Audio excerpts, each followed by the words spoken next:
జీవిస్తున్నానంటే నీ కృప. ఏ యోగ్యత నాదో లేదు, ఎంత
మేమైతే అసలు ఊరికి వెళ్తామని అసలు అనుకోలేదు.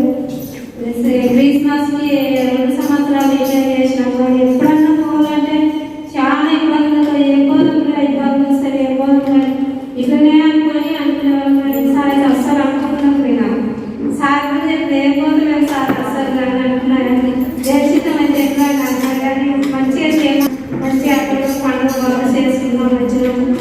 ఎన్ని ఇబ్బందులు అనుకున్నానికి సమయానికి డబ్బులు కూడా ఇచ్చేవాళ్ళు, అడిగితే కూడా ఇచ్చినాము, సహకరించినారు. మనం తీసుకొచ్చి వాళ్ళకి డబ్బులు ఇచ్చినాము. దేవుడు ఎంతో మేము చేసినారు. ఈ సాక్ష్యం దేవుడికి ఇచ్చినాము. అందరికీ నమస్కారం, మీకు ఎంతో వందనాలు. నేను ఇలా 10 గంటలకు ఇక్కడనే ఉన్నా, 10:30కి ఇక్కడనే ఉన్నా. 11 అయింది. నేను వరకు నాకు ఫోన్ మీద ఫోన్ వచ్చినాయి. ఇల్లు వచ్చింది రామా అన్నారు. కోటర్స్ 5 లక్షలక దేవుడి దయ వల్ల నేను పోయినా వచ్చినా అలాగే పోగానే వాళ్ళు రెడీ తీసుకొస్తాను. నాకు నేను ఫోటో దిగిన మళ్ళీ అక్కడ ఇక్కడ ఉన్నా. నైట్ తెల్లారిలో పొద్దుగా 7 గంటలకు బయలుదేరి వచ్చినా. నేను మంచి సేమలు వచ్చినా మీ అందరికీ.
సాక్ష్యం ఏంటంటే ఊరికి చేపడిందంటే మేము వెళ్ళాలని అనుకోలేదు, అనుకుంటే ఇలా ప్రయాణం అది మరి పోవడం వల్ల ఇక్కడ చేయాలని ఆలోచించుకున్నాం.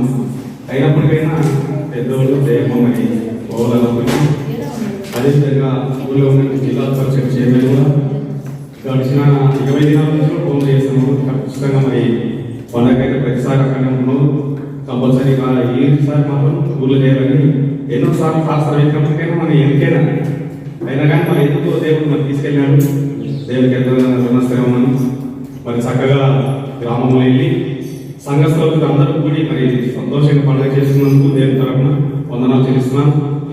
వాక్యానికి కట్టుబడి వాక్యానికి లోబడి ఆయన మరి దేవునికి మహిమ చేసినట్లుగా మన సంఘమంతటా ఉండాలని మనవి చేస్తున్నాం.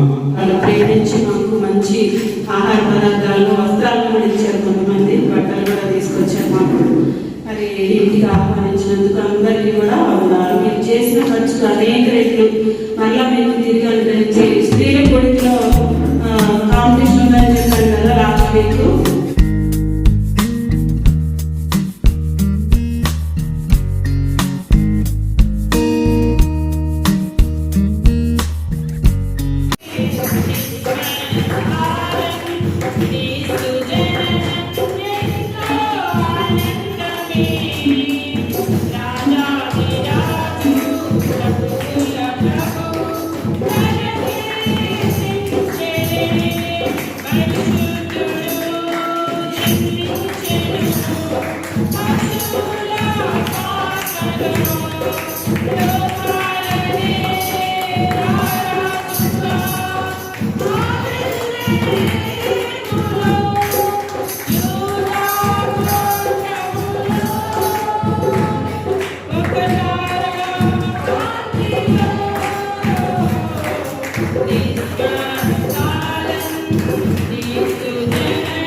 చేసుకున్నాం.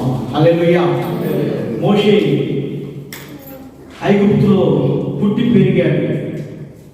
ఆనాడు కనాన్ అనే ఊరిలో కరువు వస్తే ఆహారం కోసం ఐగుప్తు దేశం వెళ్ళి అక్కడ పుట్టి పెరిగి పెద్దవాడు అయిపోయారు ఇశ్రాయేలు. పెద్దవారైన తర్వాత ఇశ్రాయేలు గొప్ప జనమైపోతున్నారని రాజుగారు పిల్లలందరినీ మగ పిల్లలందరినీ చంపివేయండి అని రాజుగారు ఆజ్ఞేయగానే మరి అందరినీ చంపివేయటం జరిగింది. మోషే తల్లి తన కుమారుడిని దాచిపెట్టింది. ఈ యొక్క సైనికులకు కనబడకుండా రాసిన పత్రిక 11వ అధ్యాయము, ఏప్రిల్ రాసిన పత్రిక 11వ అధ్యాయము. మోషే పెద్దవాడే ఐగుప్తు ధనము నా ముందు క్రీస్తు విషయమై నింద గొప్ప భాగ్యమని ఎంచుకొని అల్పకాల పాప భోగం అనుభవించుట కంటే దేవుని ప్రజలతో శ్రమ అనుభవించుట మేలు అని మరో కుమార్తె అనిపించుకోవడానికి ఒప్పుకోలేదు. చివరి దినాల్లో అందుకు మోషే నేను ఫరో యొద్దకు వెళ్ళుటకును ఇశ్రాయేలీయులను ఐగుప్తుల నుండి తోడుకొని పోవుటకును ఇశ్రాయేలీయులను తీసుకొని రావడానికి నేను ఎంతటి వాడనని దేవునితో అనగా నేను ఎంతటి వాడను అని దేవునితో అనగా ఆయన నిశ్చయముగా నేను నీకు తోడై ఉందును. హల్లెలూయా. నిశ్చయముగా నేను నీకు తోడై ఉందును. దేవుని తోడుగా ఉంటే మనకి ఏది కూడా అసాధ్యమో కాదని గుర్తు పెట్టుకోవాలి. ప్రియులారా, నువ్వు ఒంటరి వారు కాదు, నువ్వు ఒంటరి మనిషివి కాదు. దేవుడు నీతో ఉన్నాడు. హల్లెలూయా. ఏమన్నాడు మోషే? అంటే నేనేమి చెప్పాలి? రెండోసారి నేను నీతో ఉంటానన్నాడు కదా, వెళతానని అన్నాడా? నో, నేను వెళ్తానయ్యా. మీ పితరుల దేవుడు నాతో మాట్లాడాడు, నన్ను పంపాడు. ఆయన పేరేమని అడిగితే నేనేం చెప్పాలి అంటాడు రెండోసారి. గుర్తుపెట్టుకోండి. ఒకసారి మనం అంటాము ఈసారి వెళ్తాం కానీ మరి అక్కడికి వెళ్ళిన తర్వాత అది ఇది ప్రశ్నలు వేస్తారు, ఏం చెప్పాలి నేను అని అంటే అప్పుడేమంటాడు దేవుడు? నేను ఉన్నవాడను అనువాడనై ఉన్నాను. హల్లెలూయా. నేను యెహోవాను, నేను యేసు ప్రభువుని. ఈ కళ కింద ఏమనండి కింద కానీ ఏమైంది ఇది? పాపం అయిపోయింది. నీ చేతిలో ఉన్న కర్ర కిందకి ఏమన్నాడు? కర్ర మళ్ళా కర్ర తీసుకోమన్నాడు. చివరు తాపు పట్టుకోమన్నాడు. ఆ తాపు పట్టుకోగానే కర్ర అయిపోయింది. హల్లెలూయా. ఇట్లా తీయగానే దాంతో కుష్ఠరోగం వచ్చేసి ఏమైంది? కుష్ఠరోగం వచ్చేసి మళ్ళా నీ చేయటం పెట్టమన్నాడు. ఆ కుష్ఠరోగము హల్లెలూయా.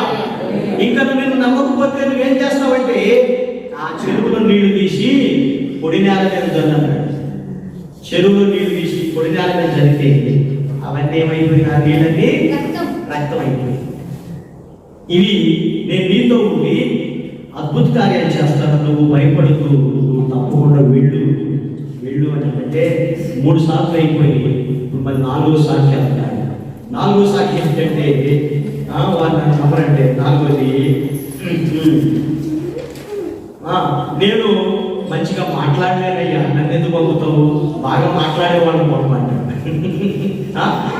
నాకు నోటి మాట చెప్పు, నాకు మాట సరిగా రావు, నేను నచ్చోండి, నాకు మాటలు రావు, ఎట్లా మాట్లాడాలో నాకు తెలియదు, బాగా మాట్లాడేవాళ్ళని తీసుకెళ్ళి పంపించానండి. మళ్ళీ స్వామిజీలు ఇన్ని చెప్పినా కానీ ఇంకొక సాగు మనం కూడా అట్లాగే కొన్నిసార్లు తప్పించుకోవడానికి అనేకమైన సాగులు వెతుకుతూ ఉన్నాం.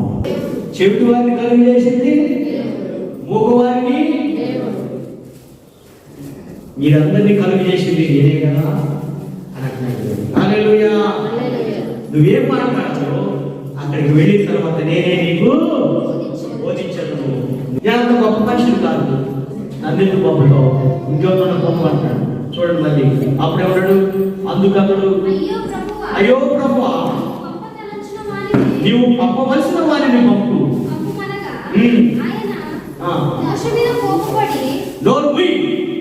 ఏమన్నాడు? కోపపడ్డాడు. దేవుడు కోపం వచ్చేసి ఎన్నిసార్లు మనం విసిగిస్తామో చూడండి. దేవుడు కోపపడి గద్దించి నేను నీకు తోడుగా అక్కడ మీ అన్నున్నాడు, నీకు సహాయము ఆయన గద్దించేసాడు, కోపపడ్డాడు. ఎక్స్క్యూజెస్, ఎటువంటి సాకులు మనం చెప్పకుండా దేవుని పనిని నిరాటంకముగా ముందుకు తీసుకువెళ్ళాలి. హల్లెలూయా, హల్లెలూయా. నిరాటంకంగా ముందుకు తీసుకొని వెళ్ళాల్సిన బాధ్యత మనందరి మీద ఉంది. రక్షింపబడ్డ ప్రతి ఒక్కడు రక్షణ సువార్త ప్రకటించాలి. దేవుడు ఎవరిని ఎన్నుకున్నాడు? తర్వాత ఎవరిని ఎన్నుకున్నాడు? యెహోషువ అని దేవుడు ఈ చనిపోయాడు. ఈ లెబానోను మొదలుకొని నేను మోషేతో చెప్పినట్లు మీరు అడుగుపెట్టు ప్రతి స్థలమును మీకు ఇచ్చుచున్నాను. నేను మోషేకు తోడై ఉన్నట్లు నేను నీకు తోడు. నిన్ను విడువను, నిన్ను ఎడబాయను. నిబ్బరము కలిగి ధైర్యముగా నుండుము. హల్లెలూయా. ఈ దేవుడైనా యెహోవా నీకు తోడై ఉండును. హల్లెలూయా. కలిసిన మా ప్రభువుని కాపాడి కలిసి సంవత్సరం అంతా మన సేవ కలగలిగితే మరొకసారి ఆదివారం చేర్చుకొని మా ప్రభువుని పాల్గొని పొందించుకొని మా ప్రభువులను దర్శించుటకు ఆరాధించుటకు మాకిచ్చిన చివరి ఆదివారం కట్టి ప్రతి కుటుంబం మమ్మల్ని అందరినీ మరొకసారి చేతులు పక్కరించుకుంటున్నాను. నూతన సంవత్సరంలో మా అందరం వేగంగా మీకు తెలుసుకోమని ప్రార్థిస్తున్నాను. ఆత్మీయంగా తెలుసుకొని వాక్యానుసరంగా వేలుకొని ఇచ్చిన ఈ అవకాశాన్ని బట్టి నీకు వందనాలు చేస్తూ వందల సమయాన్ని మమ్మల్ని చేతులకు అప్పగించుకుంటూ నీవే మహిమలు అంత ప్రభావాలు పొందమని మా ప్రభువుని తెలుసుకున్నామని ప్రార్థన వేడుకుంటున్నాం తండ్రి.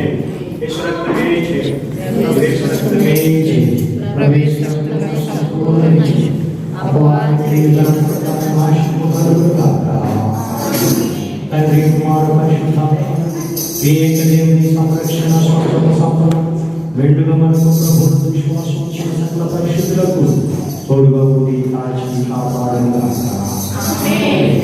ఆశీర్వాదం